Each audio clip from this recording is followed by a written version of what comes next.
Hola, buenas tardes. ¿Me podéis escribir si nos escucháis y ya nos veis, por favor? ¿Alguno por el chat? Que lo tenéis ahí arriba en la parte superior derecha de la pantalla. Perfecto. Perfecto. Pues nada, si os parece, si nos veis y nos escucháis bien, que veo que sí, damos un par de minutillos solo para que se termine de conectar la gente que estaba anotada y nada, eso, 2-3 minutos y empezamos, ¿vale?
Bueno, pues si os parece, empezamos.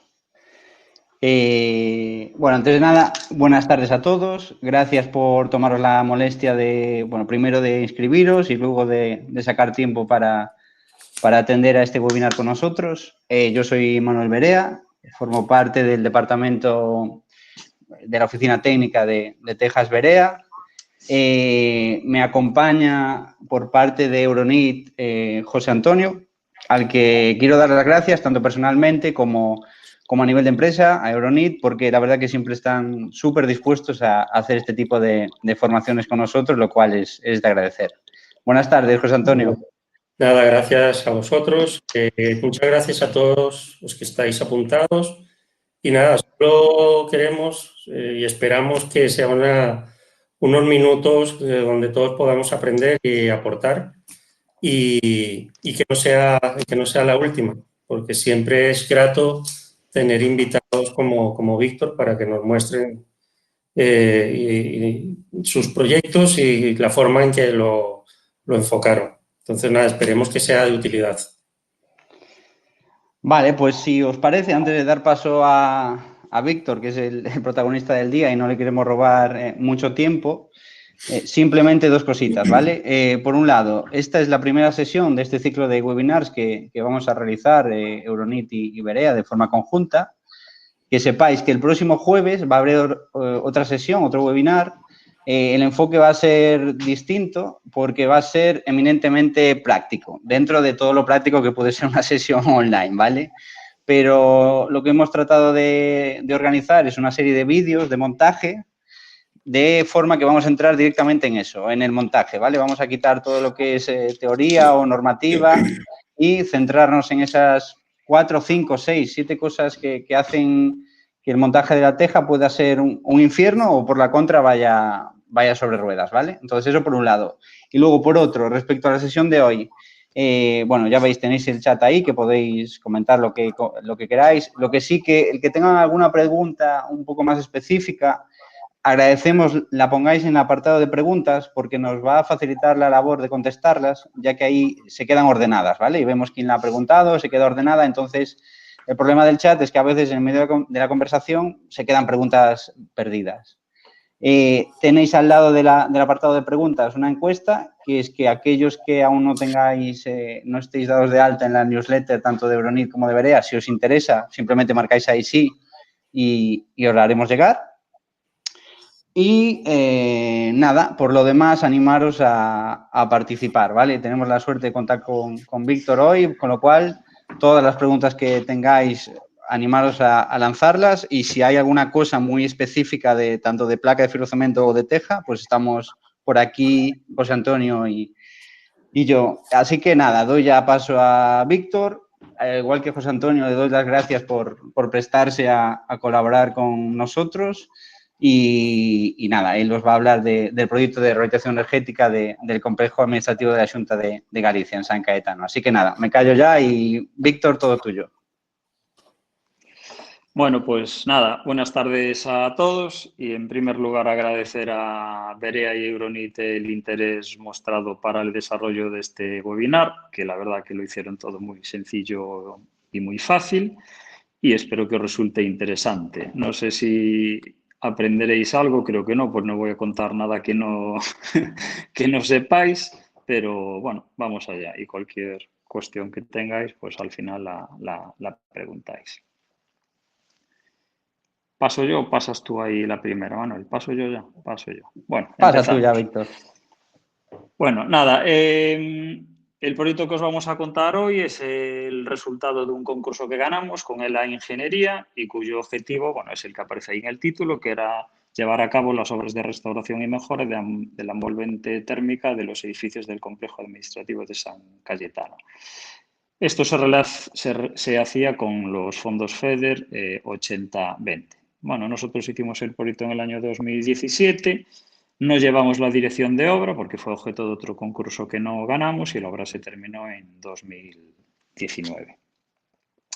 El complejo administrativo de San Cayetano se compone de 10 edificios, de los cuales los históricos, que era el objeto del concurso y del proyecto, pues son 5, que os voy a contar ahora en un momento. Bueno, un poquito de historia. El complejo administrativo de San Cayetano es obra del arquitecto Velázquez Bosco en el año 1905 y estos edificios, los primitivos, se construyeron entre el año 911 y 1952.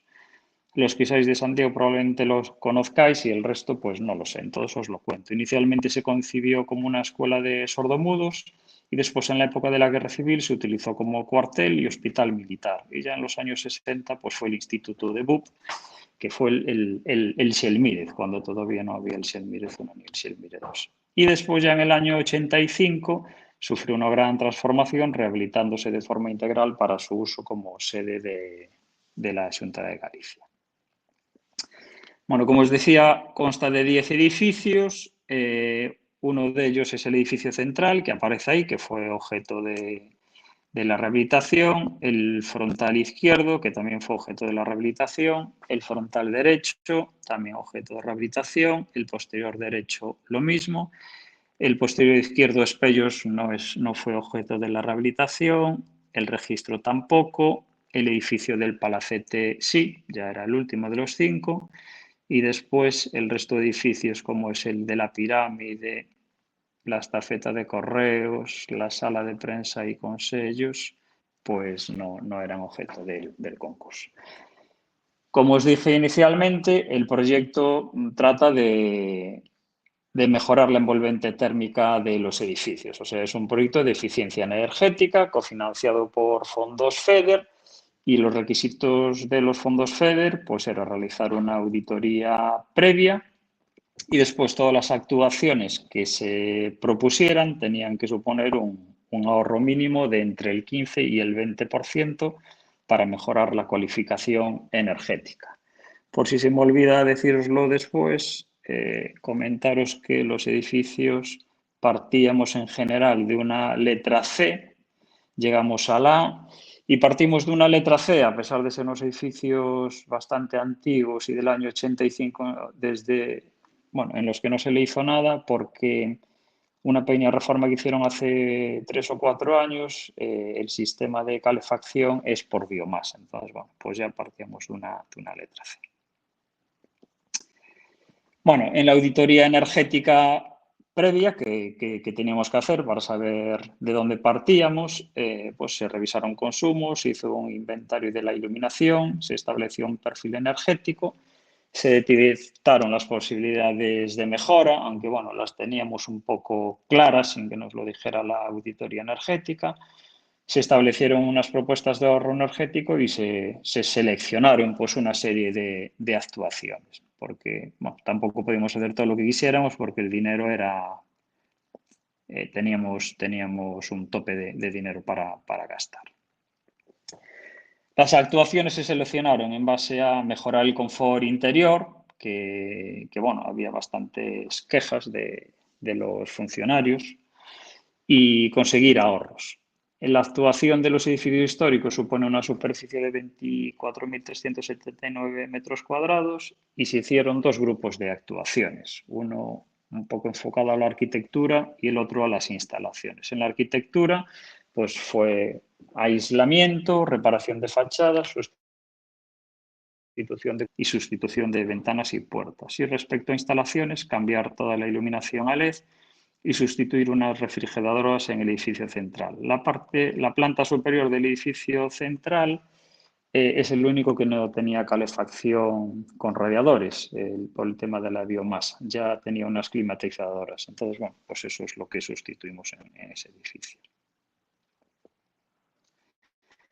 Bueno, estos son los 5 edificios en los que hicimos las intervenciones. En todos hicimos lo mismo. Y las actuaciones en la envolvente, pues actuamos en la fachada, en la carpintería de huecos y vidrios, en las cubiertas planas y las cubiertas inclinadas. Bueno, resaltamos un poco aquí las cubiertas inclinadas porque, bueno, pues al ser los organizadores Berea y Dronit, pues le vamos a contar también un poco más de este asunto. Que además, pues después en la obra se colocaron sus productos. Patologías. Bueno, los edificios tenían muchas patologías. Os voy a pasar 4 o 5 diapositivas como muy resumidas de algunos de los problemas que había en fachadas y así pues también os dais una idea de cómo eran los edificios. Bueno, había bastantes problemas de filtraciones de agua por las cornisas, los canalones están bebidos en ellas. Después había bastantes morteros que forman las cornisas pues, deteriorados y disgregados. Bueno, una de las cosas que nos encontramos cuando empezamos a hacer el proyecto es que pensábamos que había bastante más cantería de lo que hay y hay mucho mortero que imita cantería y de eso nos dimos cuenta pues cuando empezamos a ver los edificios ya con mucho detenimiento. Bueno, pues lo mismo, problemas en bajantes, en cornisas, fisuras. Bueno, ya veis que la carpintería era de aluminio, sin rotura puente térmico, una carpintería muy convencional. Un poco más de lo mismo, un poco más de patología. Este es el edificio posterior derecho. Bueno, esta es una foto de los canalones. Los canalones, como os dije antes, están embebidos en la propia cornisa y ya en algún momento le hicieron una reparación colocando una lámina para evitar filtraciones. Después lo comentaremos más adelante, pero fijaros que la teja que había en el edificio era la plana alicantina.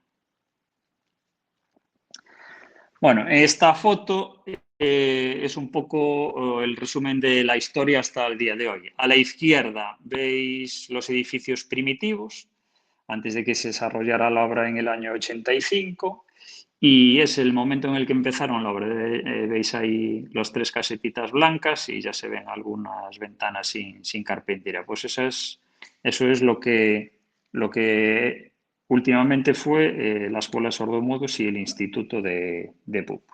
Y a la derecha, pues ya es una foto del año 86, cuando los edificios se acabaron de rehabilitar. Y desde el año 86, pues no se les había hecho absolutamente nada. Partimos de un croquis como el que tenéis a la izquierda, eran unos edificios energéticamente bastante ineficientes, pues porque no había aislamiento, las carpinterías muy antiguas, muy deterioradas, la cubierta no tenía aislamiento, bueno, había muchas pérdidas de calor y creo que lo dejamos pues como a la derecha. Incluso, bueno, nos dicen hoy en día que mejor de lo que se esperaba en el proyecto. Os ponemos esto porque para las intervenciones tampoco podíamos hacer lo que uno quisiera.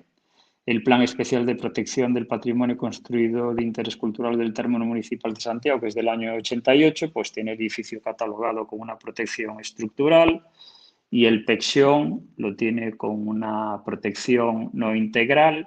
Bueno, todo esto pues no eran impedimentos, pero había que tener en cuenta bueno, porque no podíamos hacer lo que quisiéramos. En esta diapositiva lo único que os quiero mostrar es de dónde partíamos, que es la imagen superior. Todo lo que veis en color amarillo es mortero. Si hoy pasáis por ahí, igual ya da más sensación de lo que era mortero a cantería, pero bueno, lo que os contaba al principio, había bastante menos cantería de la que pues, a simple vista nos parecía, que simplemente es la cantería y las esquinas de los edificios. El resto es mortero que imita a sillería. Y lo que hicimos en las fachadas pues fue un tratamiento de las cornisas, una limpieza de la cantería, tratamientos de jambas y dinteles. Y después, donde veis el color violeta, que lo leéis ahí, pusimos un SATE. Era la única forma de poner un poco de aislamiento al edificio. Estaréis pensando que eso se podría hacer por el interior, pero bueno, el tema era de mejorar la envolvente exterior. Entonces colocamos un SATE. El SATE que colocamos fue de poco espesor, pero hizo bastante, de 1 centímetro.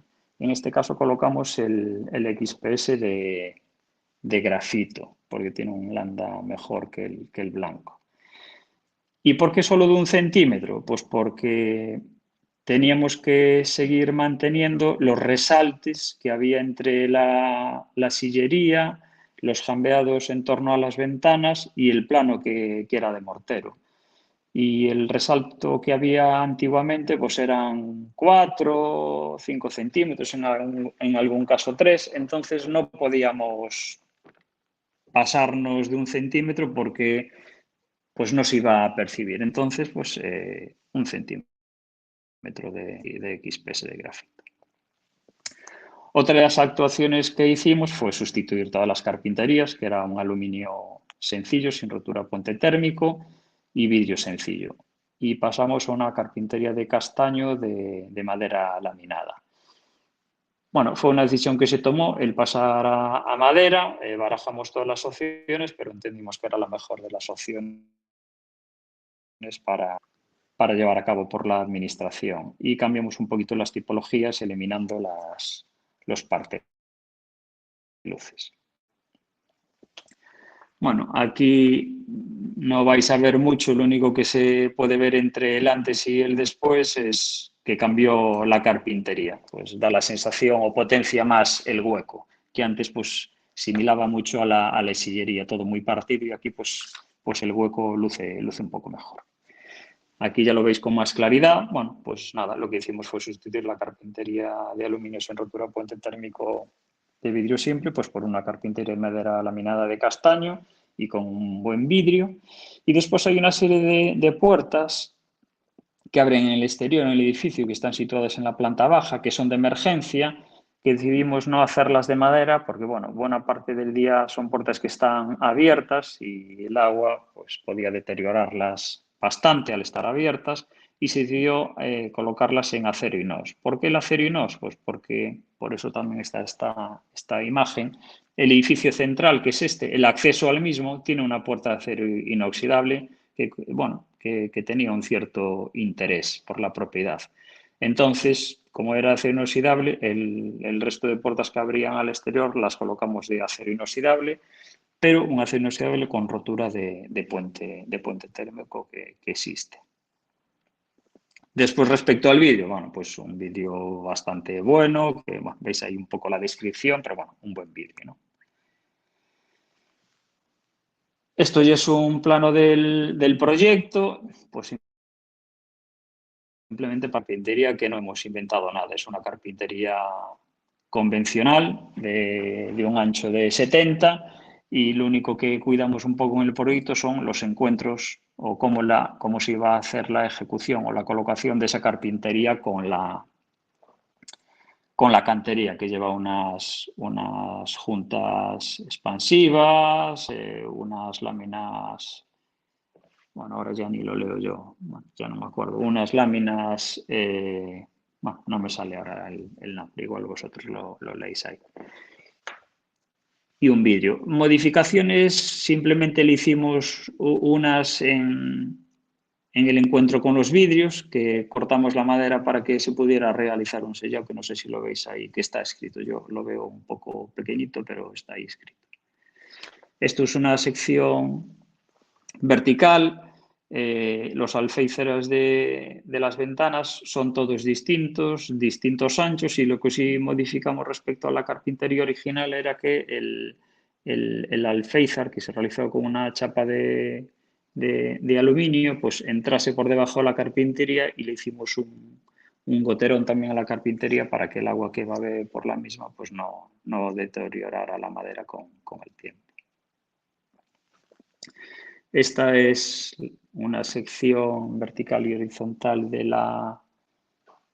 las puertas de acero inoxidable con rotura puente térmico.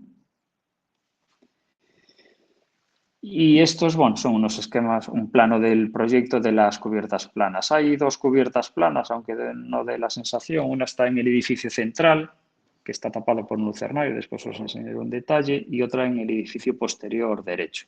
Eran unas cubiertas que estaban acabadas en garbancillo. Bueno, ahí lo único que hicimos fue volver a impermeabilizar, colocar un aislamiento mayor y el acabado es el mismo. Y en esas paredes laterales pues ya colocamos un SATE, un XPS blanco de 6 centímetros y los encuentros de la teja pues con ese SATE, que la realizamos con una teja de cumbrera.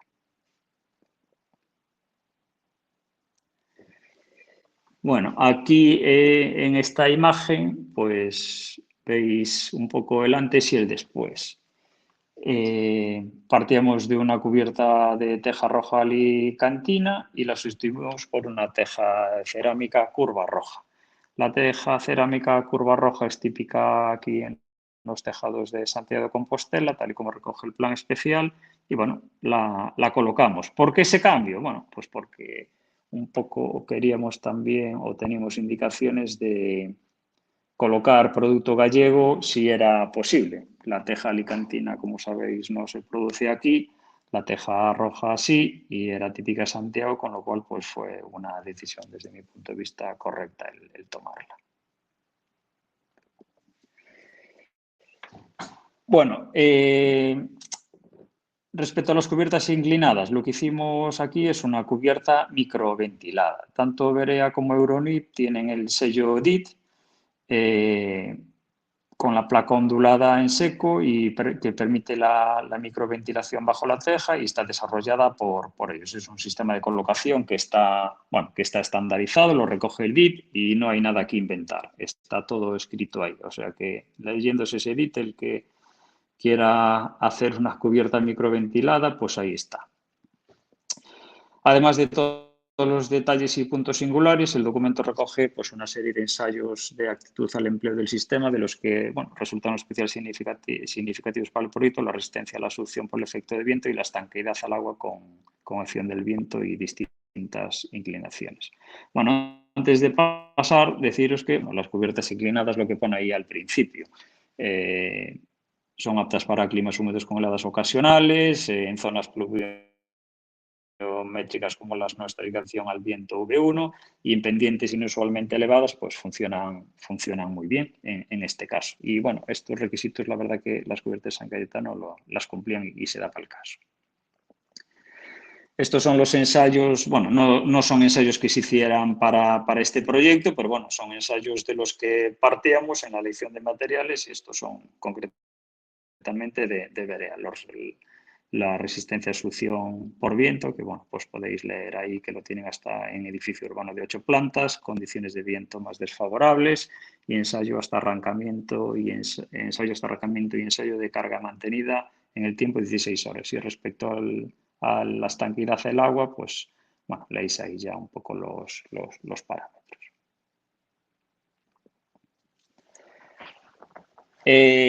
Tanto la placa de Euronit como la teja tienen los certificados AENOR. En el caso de Berea, la teja tiene una resistencia a la helasticidad de 500 ciclos según la UNE, que es un tema que hay que tener en cuenta, sobre todo en nuestro clima. Después que sepáis que si se coloca según la norma UNE 136.020 y el código técnico de la edificación, pues te dan una garantía de 30 años y si se coloca con el DIT, ellos dan una garantía de 50 años. Bueno, hay que decir que ellos revisan que esto se haga así, no es que digamos nosotros se hizo como el DIT, ellos van a la obra, revisan y dan esa garantía a la propiedad de los 50 años. Y respecto a la placa de Euronit, que después hablaremos de cuál se colocó, pues bueno, ellos dan una garantía de 100 años, una placa que se coloca con, y en este caso es indeformable, incombustible y transpirable, lo cual reduce bastante las condensaciones que se pudieran producir, que bueno, no era nuestro caso, pero que lo sepáis. Bueno, este es un plano del proyecto de uno de los faldones con la solución constructiva que llevamos a cabo. Partíamos bueno, debajo de la teja estaba un forjado, entonces sobre ese forjado lo que colocamos fue un panel, un Ondoter Basic con 8 centímetros de aislamiento y un tablero de 19 milímetros hidrófugo. Sobre el tablero va la placa de fibrocemento de perfil curvo, el 177 Go, y encima va la teja ya la 4015 11,5, que también es la típica de Santiago. Otra cosa que tuvimos que hacer, como el canalón quedaba embebido en las cornisas, si sois capaces de imaginaros el cómo podía ser antes, pues el agua se nos iba, no nos caía en el canalón. Entonces lo que tuvimos que hacer es realzar la cornisa con el canalón de zinc y ese babero de zinc para que el agua pues cayera dentro del canalón. Bueno, en la parte inferior, bueno, simplemente veis la colocación de la placa de Euronit y la teja con las tejas cobija, las tejas canal y bueno, como ya sabéis la microventilación se produce entre el soporte entre el tablero y la placa de Euronit y también se produce una pequeña ventilación en las tejas cobija con la placa. Estas son unas fotos de Euronit. Y bueno, como podéis ver ahí, bueno, la puesta en obra del sistema de tejados Berea Systems, bueno, lo realizan siempre con instaladores reconocidos y después la unión entre las placas en sentido perpendicular a la pendiente debe garantizar siempre la estanquidad de la junta mediante el solapo de al menos media onda, que son 45 milímetros. Y las uniones en el sentido de la pendiente se solucionan por solapo de la placa superior sobre la inferior con al menos 200 milímetros para pendientes menor a 30 y de al menos 150 milímetros para pendientes mayor a 30 grados.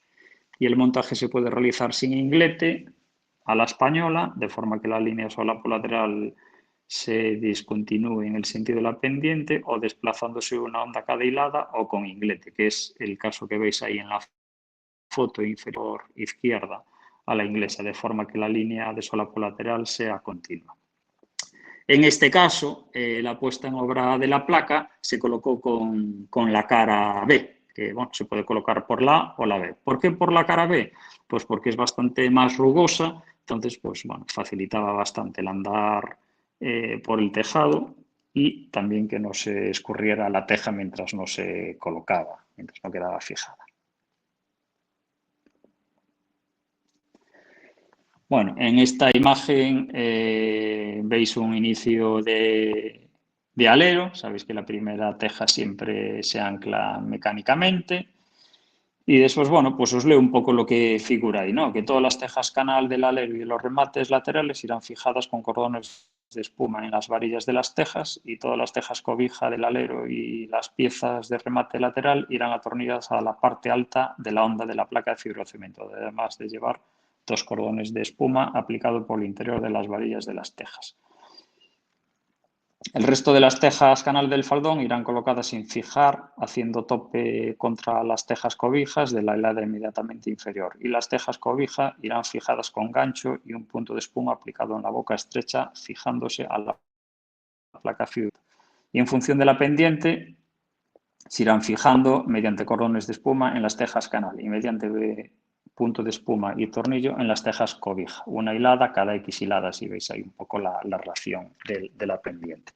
Aquí partimos de una pendiente mayor al 50%, con lo cual, pues bueno, se hizo de esa forma.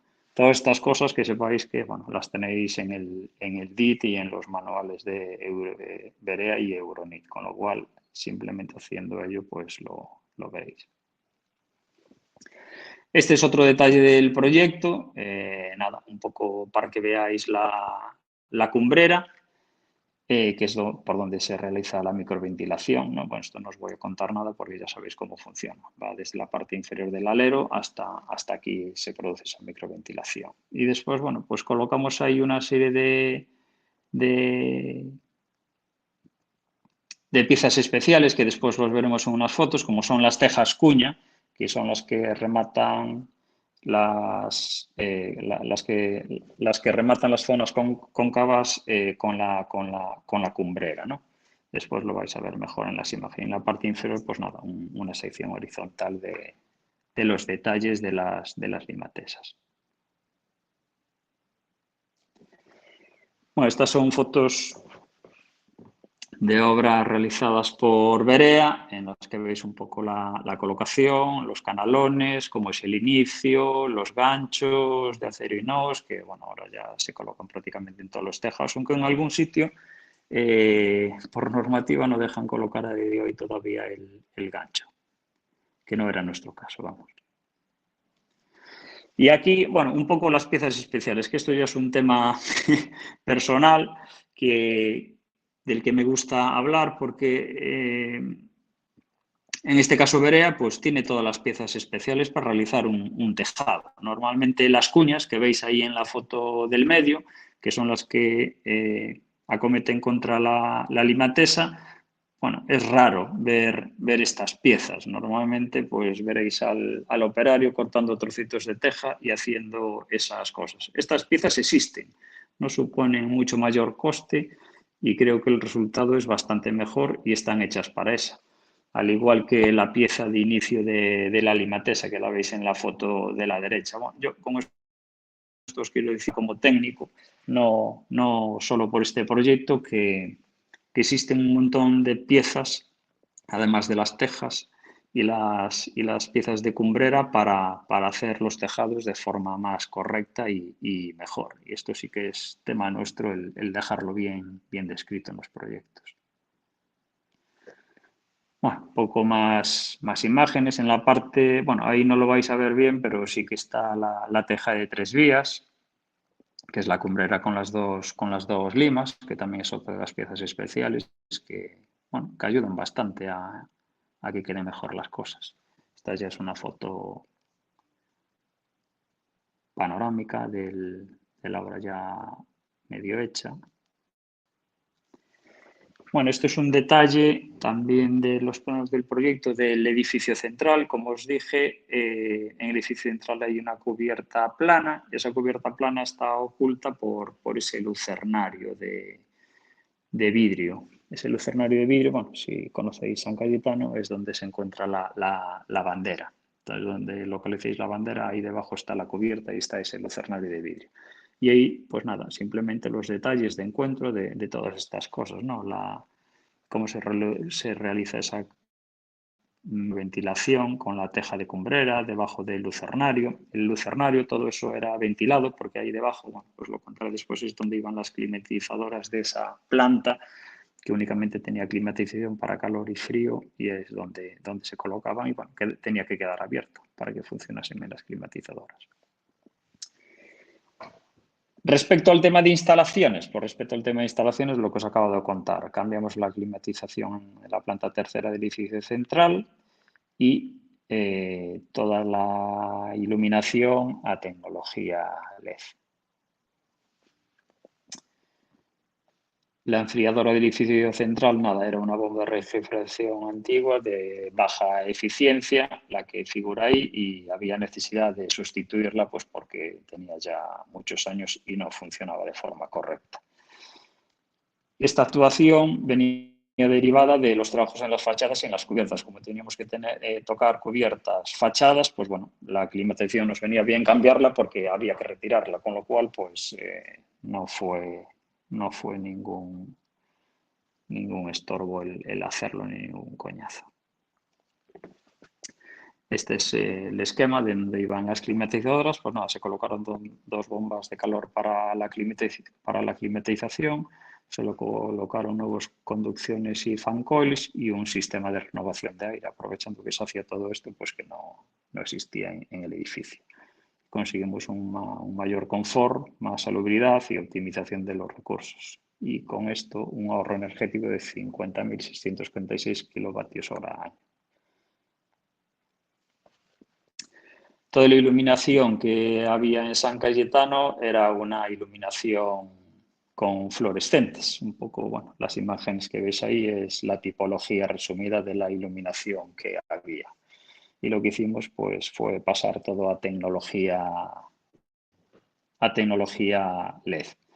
Incorporamos sensores, sistemas de control para el encendido y apagado con sensores de presencia y luminosidad en oficinas y en los despachos, y sensores de movimiento en los pasillos y en las estancias de poco uso, además de un control de la intensidad. Y ahí a la derecha lo que veis, pues bueno, nada, los estudios que hacíamos para cada una de las zonas para cumplir con todos estos requisitos de sensores y demás. Bueno, y con todo esto, pues las fachadas, las ventanas, las cubiertas y demás, conseguimos un ahorro de 1.493.347 kilovatios hora año. Y como os dije al principio, pasamos de una calificación C a una cualificación A de todos los edificios, lo cual pues ha resultado bastante gratificante.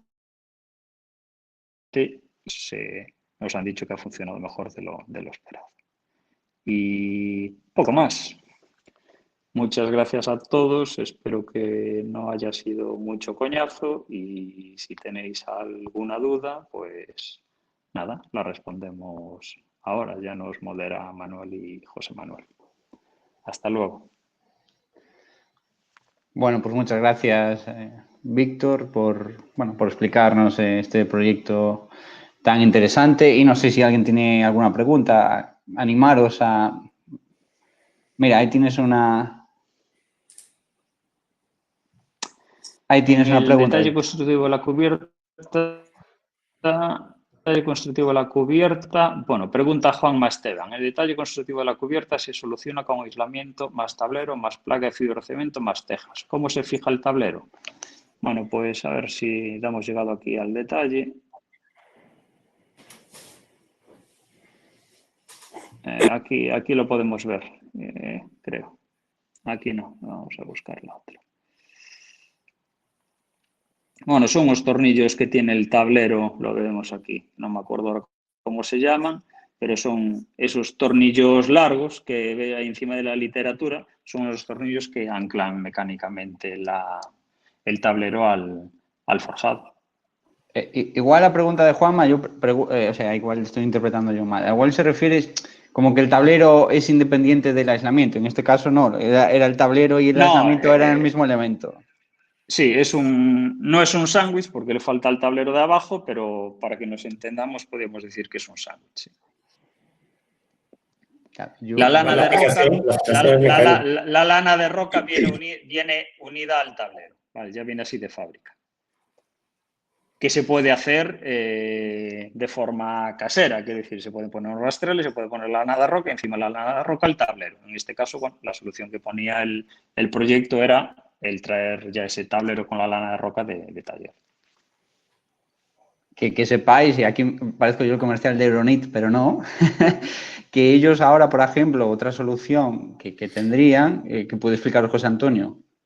Sí, estaba esperando que terminase Víctor, porque es cierto que en la actualidad tenemos una placa que viene inyectada con poliuretano de fábrica y un acabado con un tablero MDF en la parte inferior. Cumpliría perfectamente esa función y ya tendría el soporte para la teja y valdría como bien para dejar visto por la parte inferior debido al tablero o para ponerlo sobre otro tipo de forjado continuo como ha sido este caso, ¿no? Cumpliría perfectamente la función también. Aprovecho bueno, ya. más preguntas. Sí, le preguntan ahí a José Antonio si es Sí, normal colocar la plancha de fibrocemento al revés, José Antonio. No, en este caso se optó por esa solución por lo que explicaba Víctor. La pendiente era muy pronunciada y una de las formas que tienen los instaladores, primero, de poder andar con mayor seguridad por la cubierta y tener mayor de tener mejor agarre sobre la cubierta con las botas, es invertir la placa.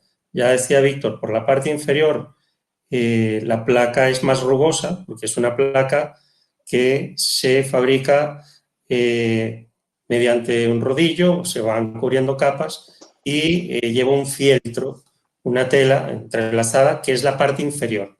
En esa parte inferior, en este caso, pues se invirtió la placa, con lo cual se favorecía caminar por encima de la cubierta y favorecía que al colocar la teja antes de instalarla, la misma no se desplazase. Ese es el motivo por el cual en este caso se hizo así. No es habitual, la placa funciona igual, no pierde propiedades, pero es una solución de obra interesante. Pregunta por ahí que quedó en el medio Roberto Medín, que conocí hace muchos años, creo, no sé si te acuerdas, Roberto, allá por el Sergas. Bueno, pregunta, ¿se mantuvo en la obra el proyecto original o se realizó algún proyecto modificado por causas importantes? Bueno, yo como os conté no llevé la dirección de obra, pero hasta donde se nos hizo ningún tipo de proyecto modificado. Pregunta Ana Belén Carrajo Iglesias, lo que pasa es que de esa manera no tendríamos la microventilación, que no sé a qué te refieres. No sé a qué se refiere, si se refiere a que la placa por estar invertida no tiene la microventilación, no tiene nada que ver, porque la teja... Antonio, perdona, creo que se refiere a con vuestra solución de placa más aislamiento. Claro, digamos que ese espacio que queda debajo de la placa ya no queda, ¿no? Porque el aislamiento viene ocupando ese hueco. Sí, pero bueno, la microventilación se genera entre la teja y la placa y favorece que la placa transpire, etcétera. En este caso, la propia el ganar el efecto de la microventilación entre la teja y la placa sí existiría. Sí existiría. Lo veis un poco en el plano del proyecto que está aquí, en la parte inferior. Eso es. Lo tenéis ahí, cómo se produce la microventilación. Correcto. Lo que decía José Manuel, entre la cobija y la placa de fibrocemento, ahí ya existe, y después a mayores, Correcto, en este caso, entre la placa y el tablero. Exactamente. El aislamiento, si fuese el caso. La microventilación no solamente favorece el mejor funcionamiento de la cubierta en sí, sino que garantiza la durabilidad tanto del soporte, en este caso la placa, como de la teja. Reduce patologías futuras y termina trabajando mejor el sistema en conjunto que si fuese sin la microventilación. Es decir, es importante que eso, bueno, lo he aprendido yo de Manuel, que funciona mucho mejor todo el sistema, ¿no? En lugar de colocar mortero o colocar espuma en toda la teja. Es un montaje seco con ganchos y la microventilación lo que favorece es eso, la durabilidad del sistema y que funcione mejor todo el conjunto y se optimice energéticamente el edificio, ¿no? Sí, yo al final aquí por añadir y un poco por entender lo que nos quiere decir Ana Belén, claro, aquí tendríamos dos cosas, ¿no? Lo que es ventilación teja-placa, que es lo que acaba de contar José Antonio, que tanto a la placa como a la teja nos viene bien. Ahora me centro en la teja, ¿no? A la teja le viene bien porque cuanto más rápido se seque, menos humedad tendrá y a nivel de durabilidad, digamos que a nosotros, a Berea en este caso, no nos afecta demasiado por ese valor que veis que damos, que estamos 3 veces por encima de la norma en lo que es durabilidad, pero sí que ayudaría a que ese musgo, ¿vale? Ese verdín que todos conocemos, se retrase. Cuanto más teja esté una seca, en general, ¿vale?, más tardará en envejecer. Pero creo que Ana Belén, y creo que va por ahí, porque a veces es una cuestión que a nosotros, o a mí personalmente, me preguntan bastante, es, claro, evidentemente, si colocamos la placa de Euronit, y respondo a otra pregunta que veo por ahí, que es de Juan Mejuto, o sea, en este proyecto no fueron esas placas, Juan, de Euronit, ¿vale? Fue la solución de panel sándwich, placa normal encima y teja. Evidentemente, si las placas vienen con el aislamiento ya incorporado, si son las de Euronit, pues solo tienen un sentido. En ese caso no podríamos hacer lo que hicimos aquí, ¿verdad, José Antonio? No tienes opción de invertir el sentido. No, porque la placa lleva un solape de fábrica y hay que respetar la colocación de la... Exacto. Entonces, por terminar, claro, si colocamos esa placa de Euronit, es evidente que la ventilación bajo placa no la vamos a tener. ¿En qué nos puede afectar eso? Evidentemente, en tema de condensaciones, y aquí, Víctor, entiendo que en el proyecto lo teníais contemplado ya, no sé si hay una lámina de vapor, no sé si lo teníais. No, es que, bueno, yo creo que están hablando de una solución constructiva distinta por las preguntas que veo hoy. Sí. Quiero decir, la solución aquí era sobre un forjado, se coloca una lana de roca, con lo cual ahí ya no hay condensación porque tenemos punto caliente y sobre esa lana de roca va un tablero. Y eso es un sándwich que viene de fábrica. Y si lo hiciésemos en obra sería lo mismo. Quiero decir, ya tenemos un punto caliente, ahí no hay condensación de ningún tipo porque nunca hay punto frío. Y sobre ese tablero pues ya arranca la solución Igual pasa con el tablero, con el panel Naturter. Como ya viene, ya no existe la condensación porque el propio aislante evita que eso suceda. Y con el añadido que lleva el tablero hidrofugado por la parte inferior, con lo cual ya no se genera ese aislamiento necesario para evitar la condensación. Pues yo creo que con eso acabáis de contestar un par de preguntas ya de golpe. Veo que todos van por ahí, así que mejor. Veo que preguntan aquí, Carlos, si los tornillos de fijación de la teja, galvanizados o de acero inox. Acero inox, todo lo que nosotros tenemos en el sistema, y hago esta aclaración importante, el sistema nos toca actualizarlo o renovarlo este año, ¿vale? Tiene una duración de 5 años. Los DITs te los conceden, por lo menos hasta ahora, por 5 años. Nosotros tenemos otro DIT con otro tipo de placa ondulada. Ese lo tuvimos que renovar hace 2 años ahora. Si consultáis el DIT en la calidad de los accesorios, ¿vale? En el antiguo, en el que data del 2016, 5 años, sí, 2016, veréis que en las calidades aún hay tornillos galvanizados o fosfatados. En la actualización que se hizo en 2018 y luego nosotros en fábrica, en todo lo que es todos los accesorios que comercializamos para el sistema, ya hicimos un cambio de calidades y todo es o inox, en 2 calidades, puede ser un 304 o 316 en función de donde tengamos la obra, o con tratamientos inoxidables, sea un Geomet o sea el que sea, ¿vale? Entonces, todos nuestros accesorios de fijación, de teja, gancho, grapa, tornillos, etcétera, son o inoxidables o con tratamiento inoxidable.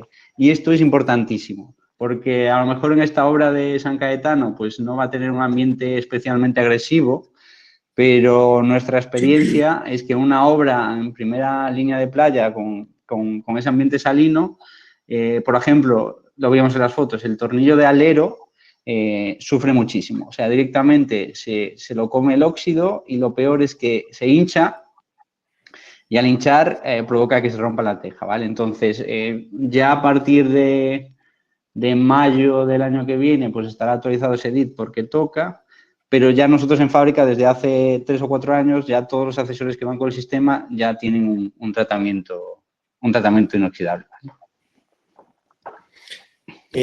Víctor, por aquí abajo se quedó una pregunta que creo que de Roberto Medín. Él pregunta Si hicieron pruebas de estanqueidad en obra. Sí, sí. Yo, bueno, no llevé la dirección de obra y no te sé responder a esa pregunta, no tengo ni idea. No sé si si Manuel o José Manuel lo saben, yo no te puedo responder eso. No, la verdad es que no, yo no tengo... Yo por la experiencia que tenemos, creo que tanto José Antonio como yo, se hacen siempre, porque lo normal es terminas el faldón y lo que hacen es empezar a regar con manguera. Correcto. Regan con manguera y lo hacen tanto para limpiar la cubierta como para ver que efectivamente no se está colando agua por debajo. O sea, no se hizo como tal una inspección en obra para comprobarlo, pero sí es cierto que es lo que se hace, no sé si decir siempre es arriesgado a lo mejor, pero casi siempre es lo que se hace para comprobar que efectivamente eso está funcionando. Pregunta Karim que la Nacional 550 que está muy cerca. No sé si Víctor hiciste algún estudio acústico para la última planta. La Nacional está muy cerca del complejo. ¿Sigue algún estudio acústico para proteger la última planta? No, si antes había ruidos, con lo que hicimos se mejoró, pero vamos, no. Los edificios que están pegados a la Nacional 550, el más pegado es el Palacete. Yo creo que está pues a unos 200 metros y no tengo conocimiento. Pero bueno, en todo caso, ¿hicimos algún estudio acústico? No, porque no era necesario. Vale. Ana Belén, nada, esto ya lo comentasteis. Cristian pone, en términos técnicos, ¿por qué el uso de este sistema resulta más provechoso que el convencional? Bueno, Víctor, no sé tu opinión y luego yo daré la mía, pero ¿tú qué opinión tienes? O sea, respecto al montaje tradicional con morteros, entiendo yo, que es el tradicional, ¿tú qué ventajas le viste a esto? Bueno, el problema de realizar los tejados con mortero, pues aquí en Galicia creo que lo sufrimos bastante y son las heladas, ¿no? No os voy a contar nada que no sepáis, que las heladas, las lluvias, los morteros pues se van expandiendo, va rompiendo y al final pues el problema de muchos de los tejados en Galicia es eso. Yo creo que desde que se hacen con espuma, que hace muchos años, y en este caso Berea lo tiene todo muy pautado, o sea, hay que seguir la guía, pues esos problemas de patologías en los tejados ya no se producen. A día de hoy, yo me tengo encontrado gente que te lo quiere hacer con mortero, pues, pero porque es como aprendió, no sabe hacerlo de otra forma. Entonces le dices a alguien que lo tiene que hacer con la espuma y te dice que vuelvas a la escuela, ¿no? Bueno, pues esas cosas las tenemos que ir cambiando los técnicos. Hay cosas que se hicieron toda la vida así, pero bueno, o no se sabía hacer de otra forma, o no había los medios, o bueno, no sé cuál es el motivo, pero funciona mejor una cubierta con espuma de poliuretano, desde mi punto de vista y desde mi experiencia.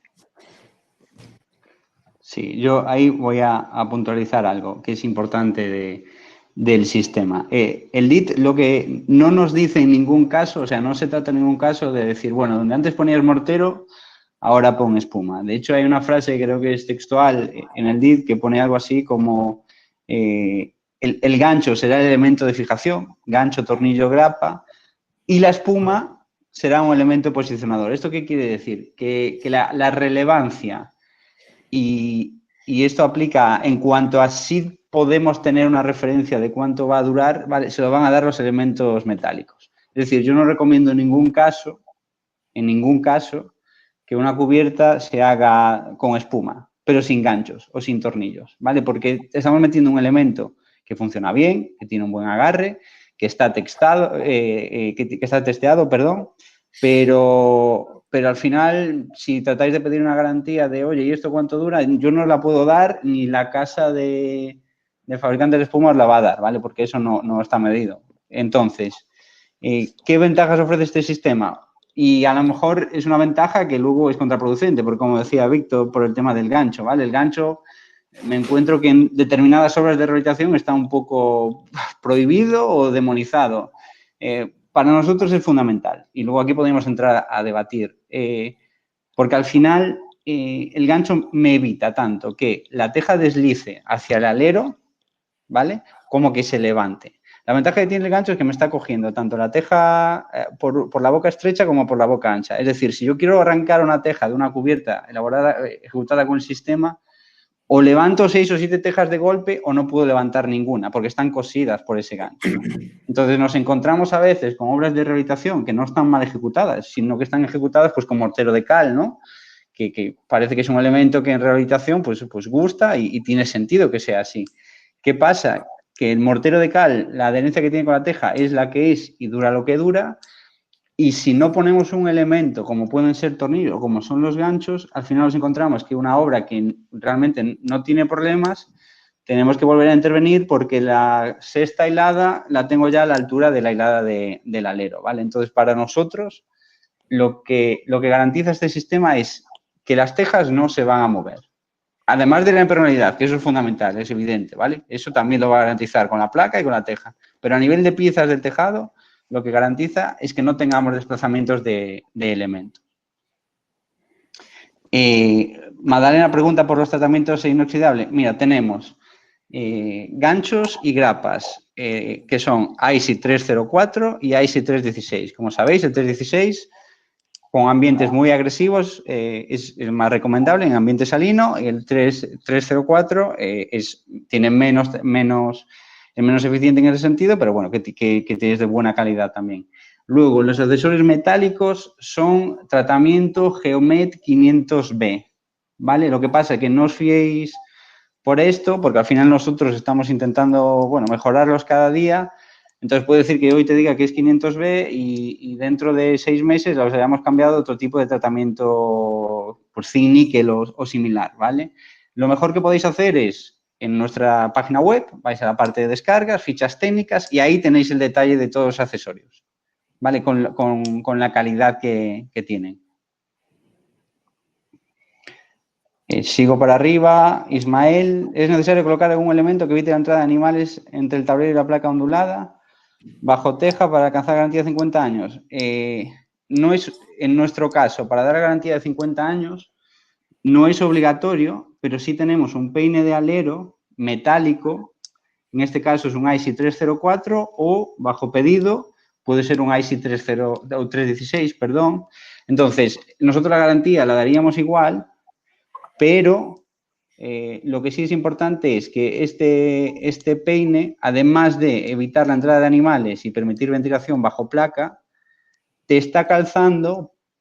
Tenemos un modelo que no lo hace, pero en general todo sí. Lo que hace es levanta la primera teja. Y eso sí que el código técnico, ¿vale?, nos obliga a calzar siempre la primera teja. Entonces, si tú calzas la primera teja con un trozo de teja, con esa boca teja tradicional, digamos que la garantía la tendrías igual. Si no lo haces, ojo, porque el código técnico sí que te obliga a calzar esa primera teja para que mantenga la pendiente del resto del faldón, ¿vale? En nuestro caso, ya digo, tenemos para cada tipo de placa que tiene Euronit, la placa, la 177, la 190 o la 230, tenemos un peine. Un peine, ya digo, de acero, de ISI 304, de acero inoxidable. Perforado. No lo estoy haciendo a propósito, pero son todas de teja estas, ¿Qué porcentaje de piezas especiales suele tener una cubierta y qué sobrecoste suele tener dichas piezas especiales?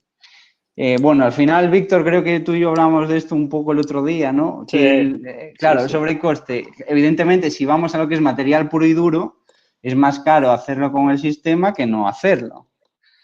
Pero claro, la comparativa sería, ¿qué tiempo empleo yo en hacer mortero, como antiguamente, abajo, subirlo, amorterar toda la cumbrera? Si soy un poco fino y quiero darle un acabado plus, por decirlo así, bueno, pues voy a pintar ese mortero o ese mortero ya lo hice con colorante para que me quede color teja. Y ya no te cuento nada si vamos a obra nueva y la teja son de colores pues oscuros. Claro, eso la verdad es que hay tendencia a no valorar el tiempo de ejecución, pero es mucho más lento, ¿no? Y el tejado, además de que no estamos ventilando, hay muchísimas posibilidades de que empecemos a manchar tejas con mortero. No sé vosotros cómo lo veis, por abrir un poco el debate, Víctor y José Antonio. Es mi opinión. Bueno, yo ya lo tenemos hablado ya entre nosotros. Si hablamos un poco así de arquitectura, pues al final la cubierta es otra fachada. Si nosotros no describimos bien los sistemas o las piezas que hay que colocar, pues está claro que no nos lo van a hacer. También es cierto que hay que pagarlas. Yo no sé decir el sobrecoste que tiene. Yo lo que me tengo encontrado en obra eu non a teño, non saben de que estamos a falar, nunca escoitaron deso, es un pouco lo que pasa. Despois, cuando ya le dices, pero están aquí, despois, ay, pero es que valen muchísimo. Yo creo que es el problema primero, de desconocimiento de la existencia de estas piezas y después, pues, la falta de costumbre. Como sabéis, hay gente que se dedica a hacer tejados pues toda la vida y los quiere seguir haciendo como los hizo toda la vida. Bueno, también hay que evolucionar, ¿no? Entonces hay una serie de piezas que hacen que los tejados funcionen mejor y queden mejor. Sí, Entonces yo creo sobre que todo los en los técnicos puntos, perdón, sobre todo en los puntos singulares, en las cumbreras, en los encuentros, cuando tú tienes las piezas idóneas, pues garantizas esa estanqueidad y además mantener la durabilidad de la cubierta, ¿no? La impermeabilidad y queda con un acabado superior, eso está claro. no sé, trasladando esto a otros ámbitos de la construcción, pues en canaletas, que yo las odio, pero bueno, cuando alguien te coloca una canaleta en obra y te tiene que hacer una esquina, pues lo normal es que te la cortes si no estás allí. Pues hay las piezas en inglete. Claro, ¿Es distinto claro. hacerlas así a la otra forma? Pues yo creo que cambian bastante. ¿Tiene un coste? Bueno, hombre, cuesta porque cuesta más esa pieza. Pero bueno, si le sumamos la radial, el corte de la radial que queda fatal y todo eso, pues yo creo que compensa poner esas piezas. Y vuelvo a decir, es importante que nosotros en los proyectos dejemos todo eso recogido, si no, pues no te las van a poner. Pero bueno, con poner las coletillas de piezas especiales y poner el nombre 2 o 3 ya está, incrementar un poco el precio. Al igual que hay tejas de ventilación. Bueno, en la página de Berea las podéis ver. ¿Funcionan? Claro que funcionan. ¿Se suelen poner? Bueno, yo casi nunca las tengo, no las tengo visto, pero es que hay un montón de piezas para los tejados que al final es otra fachada que mucha gente desconoce que existen y después conociéndolos, si no las pagas, pues no te las colocan, claro. Te pregunta ahí Juanma Esteban, Víctor. Con las actuaciones en fachada, en las partes de mortero comentabas que se había colocado un SATE de 1 centímetro. Si además Sí. tenemos en cuenta que no se aísla en zona de cantería y jambas, ¿se consiguió suficiente aislamiento sin hacer intervención de aislamiento en el interior?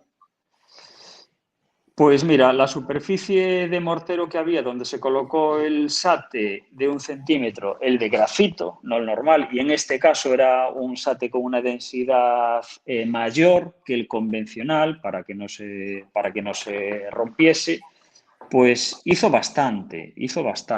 Primero, el proyecto era de envolvente exterior, no era de tratamiento interior.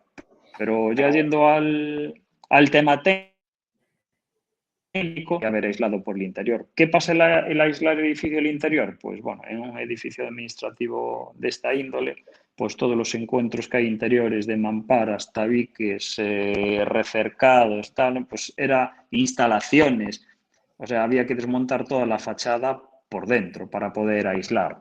¿Qué nos permitió el SATE? Pues el SATE nos permitió dar un acabado correcto y homogéneo en todas las fachadas, esos grandes paños de mortero, y no tener ningún tipo de problemas en esas zonas. En las jambas que hacen el mortero esa cantería, ¿por qué no los pusimos? Bueno, pues aquí un poco una de las diapositivas que os puse.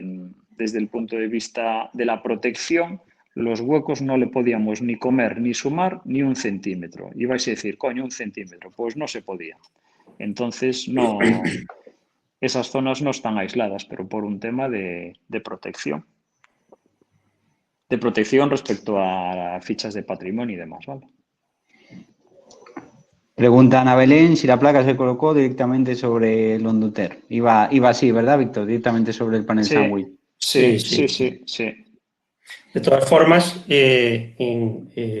la placa, al ser autoportante, podría ir directamente sobre estructura en caso de que no tuviese forjado continuo, o podría colocarse sobre rastrel para generar una cámara inferior o poner un tipo de aislante de mayor espesor o lo que se quisiera. En este caso, si el proyecto contemplaba que fuese directamente sobre el aislante. Y te pregunta ahí Juan Mejuto, no sé si lo ves, Víctor. Sí. No sé lo que quieres decir con que no. La rehabilitación pregunta, ¿no? La rehabilitación energética no estaría cumpliendo lo que dispone o disponía por ahora o ha cambiado el código técnico al tocar más del 25% del envolvente, ¿no? Bueno, no sé qué es lo que tú entiendes que no cumple, pero bueno, lo que sí te puedo decir es que todas las actuaciones pasamos de una letra C a la A. Y vuelvo a decir, es un edificio con protección en el que no es un edificio nuevo que podemos ponerle una sábana por encima, entendiendo la sábana como todas las mejoras que se le puedan poner. Hicimos todo lo que se podía hacer en una rehabilitación de un edificio que está protegido. Y bueno, pasamos de una letra C a una A, con lo cual, pues bueno, no sé lo que dice ahora el código técnico de eso, ahora mismo no lo tengo en mente, pero creo que dimos respuesta a lo que se nos pedía. Dice Ana Belén que en su opinión el mortero son problemas si no ventilamos. Creo que estamos los tres de acuerdo. Sí. Sonia pregunta, ¿cómo se coloca la teja especial de esquina? No sé si te refieres al inicio, o sea, voy a volver para atrás un segundo, para adelante, perdón. Para adelante. Sí, no sé si se refiere a esta de aquí. Esta de aquí, al igual que el resto de tejas de cumbrera, vale, tienen todas un agujero. Entonces, si lo veis aquí en la foto de ahora, me voy a la foto de la izquierda. Claro, estoy señalando y vosotros igual no lo veis, perdón. En la foto de la izquierda veis unas petinas metálicas, ¿vale? Estas, por ejemplo, tienen un baño Geomet 500B y sobre estos soportes lo que se coloca es un perfil metálico que encaja aquí, ¿vale? Y nos permite nivelar. Entonces, a ese perfil, y ahora nos vamos a la foto de la derecha, podemos atornillar porque todas esas tejas de cumbrera y esa pieza especial están taladradas. Entonces, lo que hacemos es meter un tornillo autotaladrante por ese agujero con una grapa, que es eso que vemos por ahí, esa parte metálica que tienen las tejas, ¿vale? Entonces, ¿qué es lo que estamos haciendo aquí? El inicio está autotaladrado con un tornillo al perfil que está por debajo y a su vez hemos aprovechado para meter esa grapa. Entonces, cuando venimos con la teja de cumbrera, la boca ancha, la boca más grande de la teja, la enganchamos en esa grapa y luego en su parte posterior repetimos el proceso. Tenemos un agujero, metemos autotaladrante con grapa y ahí encajamos la siguiente teja. Con lo cual, todo lo que es la cumbrera no lleva espuma y simplemente va mecánicamente fijado o atornillado a un perfil, ¿vale? En seco. De todos modos, si tenéis tiempo y os apetece, el jueves entraremos más en detalle de esto en un paso a paso. Correcto.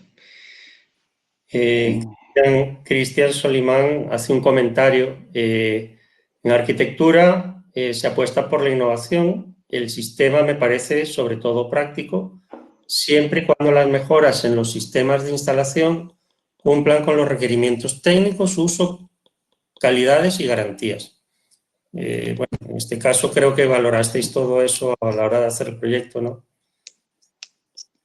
Sí, en este caso sí, pero bueno, no entiendo qué quiere decir o qué. Bueno, es un Sí, comentario pero es un sí, efectivamente, todas estas cosas se valoran. A ver, inventar no inventamos nada, son las soluciones que están ahí en el mercado. Y bueno, también podíamos hacer lo que podíamos hacer, que esto se trataba de mejorar, podíamos hacer pues probablemente cosas mucho mejores. Bueno, no lo sé. Yo creo que si hoy tuviera que hacer el proyecto, volvería a hacer las mismas cosas y las mismas soluciones constructivas porque funcionan. Sabemos que funcionan porque esto ya está construido y nos lo transmiten desde la administración. Y bueno, al final es una cubierta teja, tampoco nos olvidemos, ¿no? Vale, aquí Loreto volvía a comentar el tema del precio. Yo, sin ningún problema, mira, un valor de referencia que incluso podéis descargar en nuestra página web. Tenemos el tema de... Ay, no me sale ahora. El de precios de CIPE, el modo de presupuestos de CIPE, vale. Un precio medio, evidentemente depende del acabado, del color de la teja, etcétera. Pero un precio medio de una cumbrera ventilada, sistema Berea, mano de obra incluida y materiales, pues puede andar por 17, 18 euros por metro lineal. ¿Vale? Eso, pues no sé si es poco o es mucho. Yo creo que, hombre, en este edificio había muchos metros de cumbrera de limatesas, pero bueno, en una vivienda que tengamos 20 metros o 30 metros de cumbrera, pues hablar de 500 euros por tener un sistema ventilado y en seco frente a tenerlo amorterado, pues hombre, yo creo que en el total de una casa o de una rehabilitación, pues no es mucho. Pero bueno, evidentemente esa es mi opinión y soy parte interesada, pero bueno. Luego te preguntan, Víctor Ismael, si en el caso de las ventanas de castaño, ¿qué tratamiento de protección exterior iba prescrito en el proyecto? ¿Y qué mantenimiento estimáis? Pues mira, el barniz era un barniz que lo tengo que leer para decirte exactamente el que llevaba, pero bueno, era un barniz natural. Que bueno, tendría que buscarlo aquí para decirte exactamente el barniz, pero bueno, era un barniz de la casa, un barniz al agua especial, pero bueno, era bastante especial. Estoy buscándolo aquí por poderlo leer. Que no sé si lo tengo aquí, ¿cómo puedo hacer para decírtelo? Acabado con barniz al agua, pero sé que era un barniz especial al agua. Tratamiento, sí, efectivamente. Cuando pusimos la sustitución de las carpinterías de madera encima de la mesa, pues lo primero que dijimos es que estas cosas tienen mantenimiento. Y creo que el primer mantenimiento que hay que hacerle es dentro, no sé si, no recuerdo ahora si es a los 4 o los 5 años. Y si valoramos también el coste que tenía el mantenimiento de todas las ventanas en un ciclo. Creo recordar que eran 30.000 o 40.000. Sí, valoro efectivamente. La madera, aunque esta es buena madera y está bien tratada, necesita un mantenimiento cada X años. Y eso, pues, sí que lo tuvo en cuenta la administración. Vale, pregunta Isabel, que cómo se fijan los ganchos a la placa. Si te refieres a los ganchos que se ven ahí, que cogen las tejas, no van fijadas a la placa. Lo que haces es, con la primera teja de alero, que sí que va atornillada y esa sí que va fijada a la placa, ¿vale? Pero la placa lo permite, la placa de Ornodil permite que atornillemos. ¿Vale? Aquí lo veis en esta foto, tanto a la izquierda como en la foto de la derecha, esos son tornillos que sí que van a la placa. ¿Vale? En el caso del sistema, y si la pendiente no es más del 50%, solo lo haríamos en cuanto a teja, con las tejas de alero. Entonces, una vez que esta teja está atornillada y, por así decirlo, está frenada, es decir, no se puede desplazar, sí empiezo a colocar gancho de teja, con lo cual será esta primera teja la que va a hacer de tope del resto de tejas, ¿vale? Porque con el gancho me engancho en esta que está fija y vengo a meter la siguiente cobija, con lo cual no se puede desplazar hacia adelante. Y así sucesivamente, con el punto adicional de espuma que iría en la zona de solape, ¿vale? Problema de esto, y por eso se hicieron los estudios con diferentes pendientes. Si tengo una pendiente muy elevada, que era el caso de San Caetano, lo que estoy haciendo es sobrecargar en cierta manera demasiado la línea de alero, con lo cual necesito quitar un poco de peso.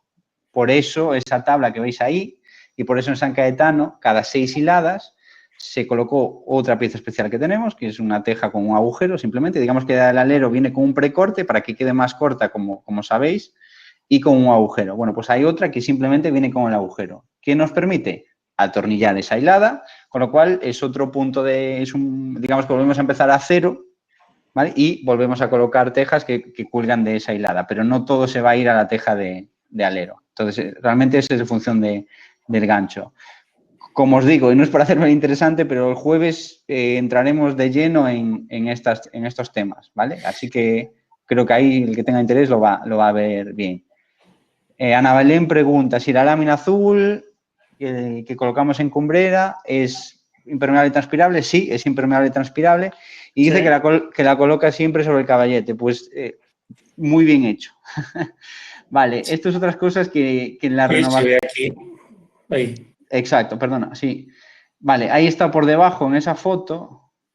Dale tú. Sí, mira, aquí está por debajo en esta foto. Y así venía originalmente en el DIT, ¿vale? Así lo desarrollamos con el Torroja. En la renovación que se haga o que se está haciendo y que saldrá a la luz pues en mayo del año que viene, como bien dices, esa lámina irá por encima, ¿vale?, del caballete.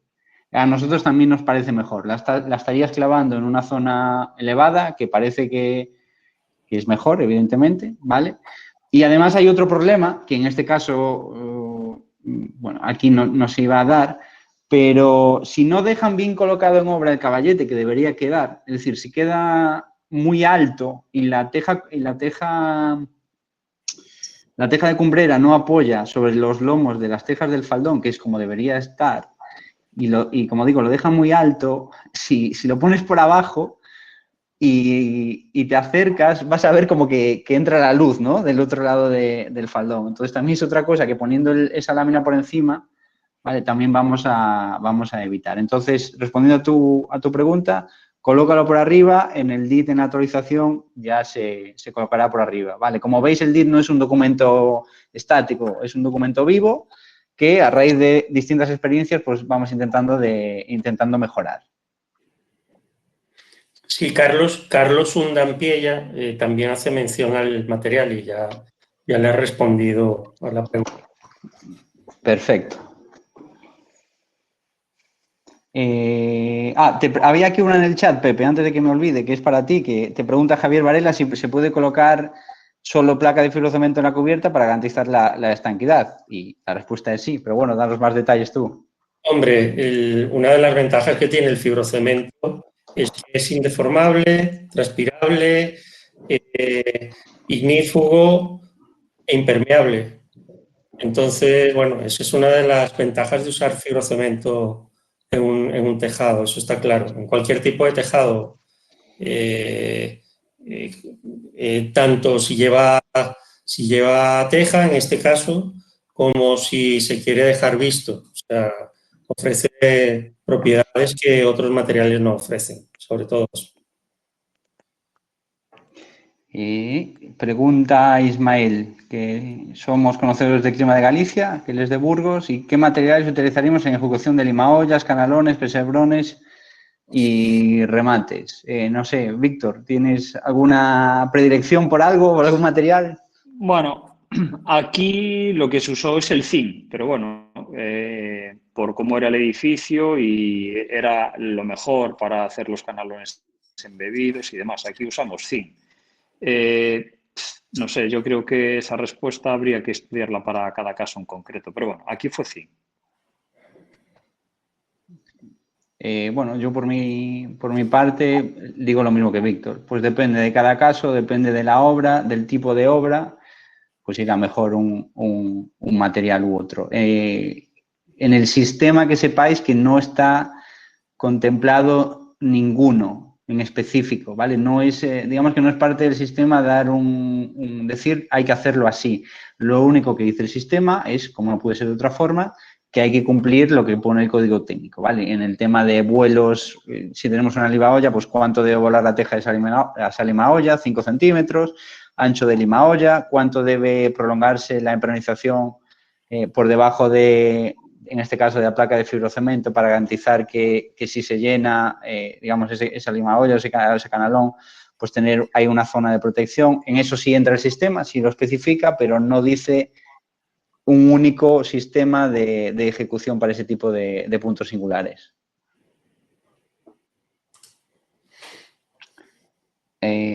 Bueno, Víctor, esto es para ti. Dice Roberto que te da la enhorabuena, pero que es una pena que el proyectista no sea contratado siempre como director de obra. Yo, y esto voy a dar mi opinión, lo hablaba contigo y lo he hablado con más técnicos, que desde mi humilde opinión y si quieres desde mi juventud incluso, bueno, pues yo entiendo que a lo mejor habrá aspectos negativos y positivos, pero hombre, ¿quién mejor conocerá la obra que el que hace el proyecto? Pues para que luego se ejecute conforme a ese proyecto, ¿no? Entonces, para mí suena raro que estas cosas sean así, pero bueno. No sé, ¿tú cómo lo Sí, ves? bueno, bueno, soy contrario a estas cosas, pero bueno, al final, pues, en esto hay que ser también deportivo. Son concursos públicos, a veces ganas y a veces pierdes. Tocó ganar uno y tocó perder otro.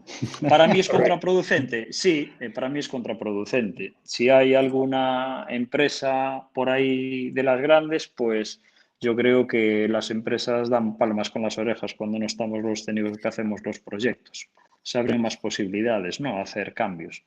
Para mí es un error. Yo trabajé en empresa grande y sé lo que es estar en empresa grande, con lo cual puedo hablar desde el punto de vista de empresa que conozco bastante bien. Para mí es error, es una opción de las que está ahí y vuelvo a decir, a veces toca ganar, a veces toca perder. En este caso fue así, para mí no es lo ideal. Y bueno, en proyectos, cuando haces proyectos así grandes, pues la verdad que fastidia un poco no llevar la dirección, pero bueno, hay que ser buenos, buenos deportistas y es así. He seguido haciendo proyectos con la misma administración a pesar de no llevar esa dirección, con lo cual, pues bueno, son decisiones de otra índole de las que no toca hablar hoy. Te felicita a Cristian. Muchas gracias por lo que nos toca.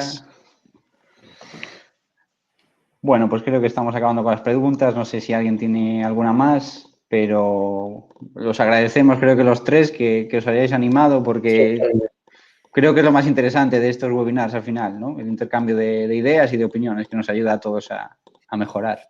Sí, sobre todo que pueden verse singularidades de las obras que a lo mejor ellos ya han visto o no han visto, pero valen para cuando les toque enfrentarse a ellas. Yo creo que son buenas iniciativas y la tecnología nos permite hacer esto con frecuencia y llegar a mucha gente, ¿no?